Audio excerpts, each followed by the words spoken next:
അന്വേഷണ സംഘം ശബരിമല തന്ത്രിയെ ചോദ്യം ചെയ്തു. അടുത്ത നടപടി എന്തായിരിക്കും? ഇനി എത്തേണ്ടത് മന്ത്രിയിലേക്കല്ലേ? കാരണം തന്ത്രി ചോദ്യം ചെയ്യണം എന്നുള്ളത് ജനങ്ങൾ ഭക്തന്മാർ ആഗ്രഹിച്ചതാണ്. സാധാരണത്തിൽ ഭക്തന്മാർക്ക് തന്ത്രിയോട് കാരണം തന്ത്രിമാർ സാധാരണ ദൈവത്തിൻ്റെ അച്ഛനായിട്ടാണ് കണക്കാക്കുന്നത്, പ്രതിഷ്ഠയ്ക്ക് ജീവൻ കൊടുക്കുന്നവരായതുകൊണ്ട്. പക്ഷെ ആദ്യം മുതലേ പലരും പറഞ്ഞിരുന്നു ഈ തന്ത്രിക്ക് ഇതിൽ പങ്കുണ്ടോ എന്ന് അന്വേഷിക്കണം. ഉണ്ട് എന്നുള്ള അർത്ഥത്തിലാണ് അവർ പറഞ്ഞത് അന്വേഷിക്കണം എന്ന് പറഞ്ഞാൽ, പങ്കുണ്ടോ എന്നുള്ളത് പറഞ്ഞൊരു അന്വേഷണം തന്ത്രി അറിയാതെ ശബരിമലയിലൊന്നും നടക്കില്ല. അതുകൊണ്ട് അങ്ങനെ പറയാൻ കാരണം, ഇപ്പോഴും ചില പാർട്ടിക്കാരുടെയൊക്കെ ഇതനുസരിച്ചിട്ട് ഈ അന്വേഷണം കഴിഞ്ഞതിന് ശേഷമല്ലേ പറയാൻ പറ്റുള്ളൂ അവർ യഥാർത്ഥ പ്രതികളാണോ എന്നുള്ളത്, ഇതൊക്കെ പറയാറുണ്ട്. അതേപോലെ തന്നെ തന്ത്രിയുടെ കാര്യത്തിലും പറഞ്ഞ ആൾക്കാരുണ്ടാകാം. പക്ഷെ ആര് തെറ്റ് ചെയ്തിട്ടുണ്ടെങ്കിലും തെറ്റാണല്ലോ. ഞാൻ മനസ്സിലാക്കുന്നു തന്ത്രിയെയും ആര് തന്നെയാണെങ്കിൽ ശരി അവർ മുഴുവൻ ചോദ്യം ചെയ്യണം. ഓരോ കാലഘട്ടത്തിലുണ്ടായ ഇത് തുടങ്ങിയതിന് ശേഷം 2019 ശേഷമുള്ള കാലത്ത് ആരായിരുന്നോ ശബരിമല തന്ത്രി, ചില സമയത്ത് മാറിയിട്ടുണ്ട്, ഈ സമയത്തുള്ള ആൾക്കാരെയും ചോദ്യം ചെയ്യണം. വെറുതെങ്കിലും ചോദ്യം ചെയ്യാലോ, പലതും പലരിൽ നിന്നും കിട്ടും. കാരണം വിദേശത്ത് പോയത് ആരെ കൂടെയാണ്? തന്ത്രിയുടെ വീട്ടിൽ ഇവർ വന്നിരുന്നത് എന്തിനാ? തന്ത്രിയുടെ വീട്ടിൽ എന്തിനാ വാസു ചെന്നിരുന്നത്? ഇതെല്ലാം ചോദ്യം ചെയ്യപ്പെടേണ്ടതാണല്ലോ. ഇനി ഏതായാലും തന്ത്രിയെ ചോദ്യം ചെയ്ത ബെല്ലാരിയിൽ പോയി പൂജയ്ക്കാന്ന് പറഞ്ഞാൽ ആ പൂജ ചെയ്ത ആൾ ഇവിടേക്കും വന്നിട്ടുണ്ടാകുമല്ലോ. അപ്പം ഇവരൊക്കെ വീട്ടിലേക്ക് എന്തിനാ വരുന്നത്? ജനങ്ങളുടെ വിശ്വാസത്തെ ചൂഷണം ചെയ്യുന്ന ധാരാളം ആൾക്കാരുണ്ട്. ചൂഷണമാണ് അതിൻ്റെ പേര്. കോടികളും ലക്ഷങ്ങളും കോടികളുമാണ് ഇത്തരം ആൾക്കാർക്ക്, സിനിമാ രംഗത്തുള്ളവർ, വലിയ ബിസിനസ് രംഗത്തുള്ളവർ, ഇവരെല്ലാം കൊണ്ട് ഇട്ടുകൊടുക്കുന്നത്. നേരെ മറിച്ച് ഈ സമാജത്തിൽ അയ്യപ്പൻ്റെ ആണെങ്കിലും ശരി, മുരുകൻ്റെ ആണെങ്കിലും ഭഗവതിയുടെ ആണെങ്കിലും ദേവിയുടെ ആണെങ്കിലും ഇവരുടെയൊക്കെ യഥാർത്ഥ മക്കൾ ഇവിടുത്തെ സാധാരണക്കാരായിട്ടുള്ള ഭക്തന്മാരാണ്. ആ ആളുകൾക്ക് എന്തെങ്കിലും കൊടുക്കാൻ ഈ പണം കൊണ്ട് എറിഞ്ഞു കൊടുക്കുന്ന ആൾക്കാരും തയ്യാറല്ലല്ലോ. അവർ കൊണ്ട് കൊടുക്കുന്ന അനർഹപ്പെട്ട സ്ഥലത്ത് സ്വാർത്ഥതയ്ക്ക് വേണ്ടി എറിഞ്ഞു കൊടുക്കുകയാണ്. ആ സ്വാർത്ഥമായിട്ടുള്ള ഭക്തിയെയാണ് ഇത്തരം ആൾക്കാർ ചൂഷണം ചെയ്യുന്നത്. അവരുടെ ഇംഗിതമനുസരിച്ച് അവർ പരിഹാരം എന്ന് പറഞ്ഞുകൊണ്ട്, അല്ലെങ്കിൽ നിങ്ങൾക്ക് ശരിയാക്കി തരാം, നിങ്ങൾ നന്നാവും എന്ന് പറഞ്ഞുകൊണ്ട് തോന്നും പോലെ ചെയ്യുന്നു. അങ്ങനെ ചില വിഗ്രഹങ്ങളോ സാധനങ്ങളോ ശബരിമലയിൽ നിന്ന് കൊണ്ടുവന്ന് വെച്ചിട്ട് നിങ്ങൾക്ക് അവിടെ തൊഴാനുള്ള സൗകര്യം ഞാൻ ചെയ്തു വരാമെന്ന് പറയുന്ന ആൾക്കാരുണ്ടാവില്ലേ? ഉണ്ടാകുമല്ലോ. ആരാണ് ഉണ്ണികൃഷ്ണൻ നമ്പൂതിരിയെ പോറ്റിയെ നോമിനേറ്റ് ചെയ്തത്? അവിടെ ഈ തന്ത്രിയാണല്ലോ രണ്ടാമത്. ആ അദ്ദേഹം പറയുന്നത് ഇപ്പൊ എനിക്ക് അറിയില്ല എന്നാണ് പറയുന്നത്. അറിയില്ല എന്ന് പറയാൻ പറ്റില്ല. അയാൾ പറഞ്ഞിട്ട് മറ്റുള്ള ആൾക്കാർ പറഞ്ഞിട്ടുണ്ടല്ലോ. അല്ല, അറിയില്ല എന്ന് പലരും പറയും. ഇനി അറിഞ്ഞില്ലെങ്കിൽ ശരി, ജനങ്ങൾ പറയുന്നുണ്ടല്ലോ, ആൾക്കാർ പറയുന്നുണ്ട്, ഭക്തന്മാർ പറയുന്നുണ്ട്, അറസ്റ്റ് ചെയ്യപ്പെട്ട ആൾക്കാരും പറയുന്നുണ്ട്. ഏതായാലും അറിയില്ല എന്ന് പറയാനൊക്കെ വളരെ എളുപ്പമാണ്.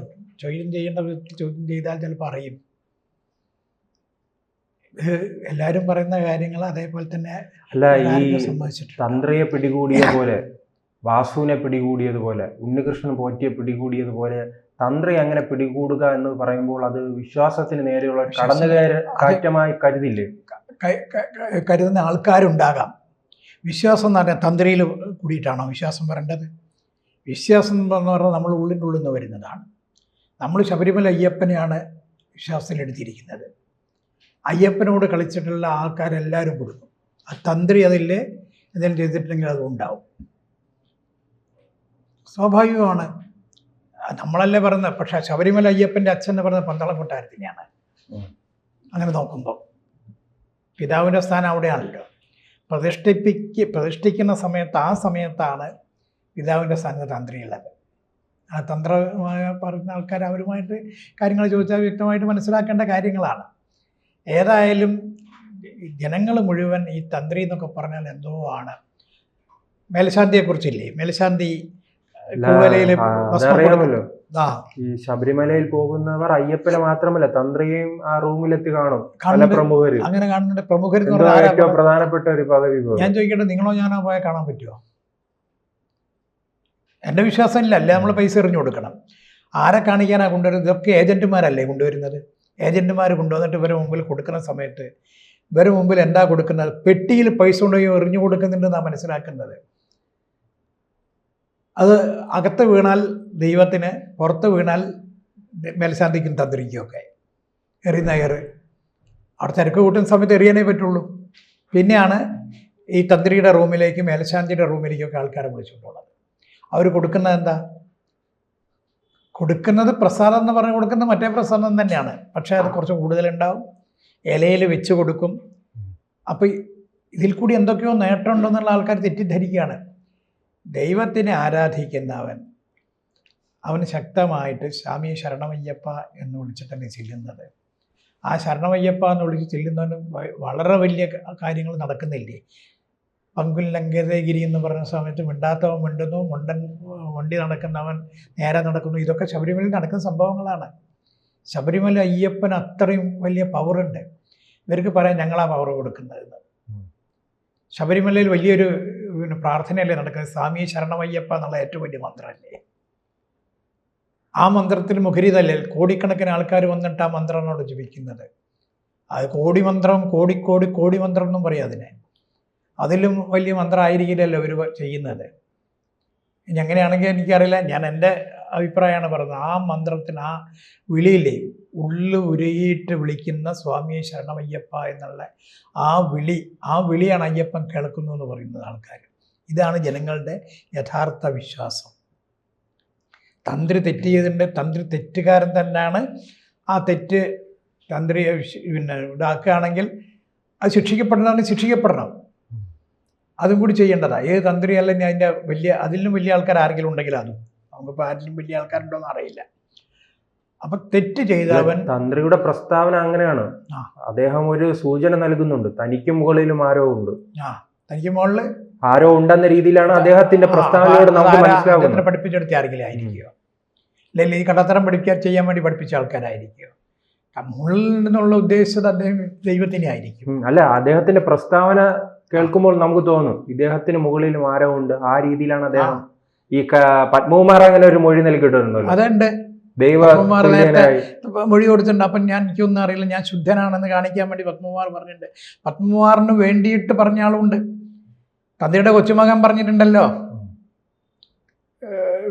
അതായത് മകളുടെ മകൻ പത്മകുമാറിനെ വലിയ അദ്ദേഹം എന്നൊക്കെ പറഞ്ഞ് വലിയ പുകഴ്ത്തിയിട്ടാണ് പറഞ്ഞത്. അങ്ങനത്തെ പറഞ്ഞു കൊടുക്കാനും ഇങ്ങനെ ചെയ്താൽ മതി എന്ന്. ഇവരിപ്പോൾ ഏതൊക്കെ പ്രമുഖരായുള്ള വക്കീൽമാരെ കണ്ടിട്ടുണ്ടാവും ഇതിൻ്റെ മുമ്പ് തന്നെ. നിങ്ങളെ ചോദ്യം ചെയ്താൽ ഇന്ന ഉത്തരമായിരിക്കണം പറയേണ്ടതെന്നൊക്കെ.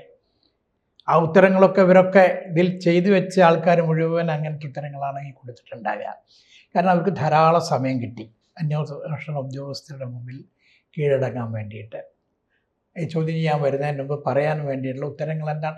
ആരാണെങ്കിലും കേസിലെ പ്രതികളാവും എന്ന് തിരിച്ചു കഴിഞ്ഞാൽ അവർ വക്കീലിനെ കാണും, സ്വാഭാവികമാണ്. ആ വക്കീൽ ഇവർക്ക് എന്തൊക്കെ പറയണമെന്നുള്ളത് പറഞ്ഞു കൊടുക്കും. ഇതൊക്കെ ഉണ്ടാവും. അതിൻ്റെ ഭാഗങ്ങളായിട്ട് പലതും നമ്മൾ കാണേണ്ടി വരും, കേൾക്കേണ്ടി വരും, വിശ്വസിക്കേണ്ടി വരും. അതല്ല സത്യമെങ്കിൽ പോലും വിശ്വസിക്കേണ്ടി വരും. അപ്പം ഇതൊക്കെ ഇതിൻ്റെ ഭാഗമായിട്ടാണെന്നാണ് എനിക്ക് ഇതിൽ പ്രത്യേകമായിട്ട് തോന്നുന്നതും പറയാനുള്ളതും എല്ലാം. ഏതായാലും തെറ്റ് ചെയ്തവൻ തെറ്റുകാരൻ തന്നെയാണ്, അവൻ ശിക്ഷിക്കപ്പെടണം. ശബരിമല അയ്യപ്പനെ, ദൈവത്തിനെ എന്താ പറയുക, വഞ്ചനയാണല്ലോ അതെ, അവർ ശരിക്കും അനുഭവിക്കുക തന്നെ ചെയ്യും എന്ന് തികച്ചും അയ്യപ്പനിൽ വിശ്വസിക്കുന്ന എന്നെപ്പോലത്തെ കോടിക്കണക്കിന് ആൾക്കാർ ഉണ്ടാവും. കൂടുതൽ വാർത്തകളും വിശേഷങ്ങളും നിങ്ങളിലേക്ക് എത്താൻ ABC മലയാളം സബ്സ്ക്രൈബ് ചെയ്യുക, ബെൽ ബട്ടണും അമർത്തുക.